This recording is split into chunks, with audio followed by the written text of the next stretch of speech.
दोस्तों, किसी ने सच ही कहा है, जैसा सोचोगे जीवन में वैसा ही होगा।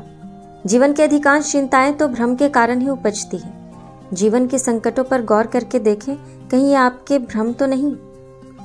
इसी प्रकार एक बार की बात है कि शैतानगढ़ नाम का एक गांव था, जहां श्यामलाल नाम का बहुत ही भयानक डाकू रहा कर। पूरे गांव वालों के दिमाग में ये बात बैठ गई थी कि इसे मारना तो दूर, नजर उठाकर देखने का साहस भी हम नहीं कर सकते।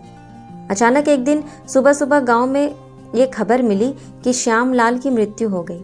सभी गांव के लोग श्यामलाल के शव को देखकर आश्चर्यचकित हो गए कि यह कैसे हो सकता है। वैद्य को बुलाया गया, तब पता चला कि श्यामलाल की मृत्यु तो सांप के काटने से हुई है। उसके पूरे शरीर में सांप का जहर फैल गया और उसी के कारण उसका निधन हो गया। उसी समय वहां एक बुजुर्ग ज्योतिषी आया और दावा करने लगा कि श्यामलाल की मृत्यु सांप के काटने से नहीं हुई है। वह ज्योतिषी कहने लगा कि कल रात में श्यामलाल के साथ था और मेरी आंखों के सामने श्यामलाल की मृत्यु हुई है, तो मैं इस बात को दावे से कह सकता हूँ कि उसे सांप ने नहीं काटा है। तब सभी लोग उसे कहते हैं कि ज्योतिषी जी, आप हमें सच बताइए, श्यामलाल की मृत्यु कैसे हुई। ज्योतिषी ने कहा, 1 महीने पहले श्यामलाल मेरे पास आया था, क्योंकि उसे जानना था कि कितने साल तक वह जीवित रहेगा।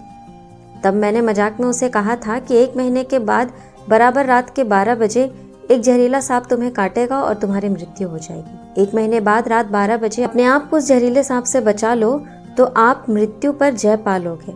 करीबन महीने भर वह बेचैन रहा। हर दिन सांप के बारे में सोचने लगा। हर पल हर क्षण वह उस जहरीले सांप का ही विचार करता था और कि उसे कैसे बच सकता हूँ, उस दिन कहाँ छुप सकूँ जहाँ सांप आसपास भी ना मंडराए।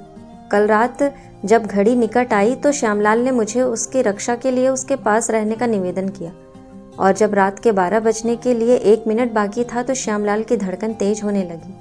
उसने अपने आप को कपड़े में लपेट लिया और खुद को पूरी तरह छिपा लिया। उसका 1 सेकंड मानो 1 घंटा की तरह जा रहा था। जैसे ही रात के 12 बजे तो मैंने एक नुकीली सुई उसे चुभो दी। उस समय श्यामलाल जोर से चीख उठा, जैसे कि सच में उसे सांप ने काट लिया हो, और वह इसी डर के कारण उसका निधन हुआ।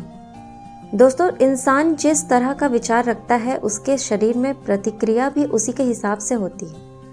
हर समस्या का समाधान है। लोग नकारात्मक विचारों के बंधनों में आकर गलत कदम उठा लेते हैं। विचारधारा सकारात्मक अवश्य ही हमारी प्रतिक्रिया सही दिशा में होगी।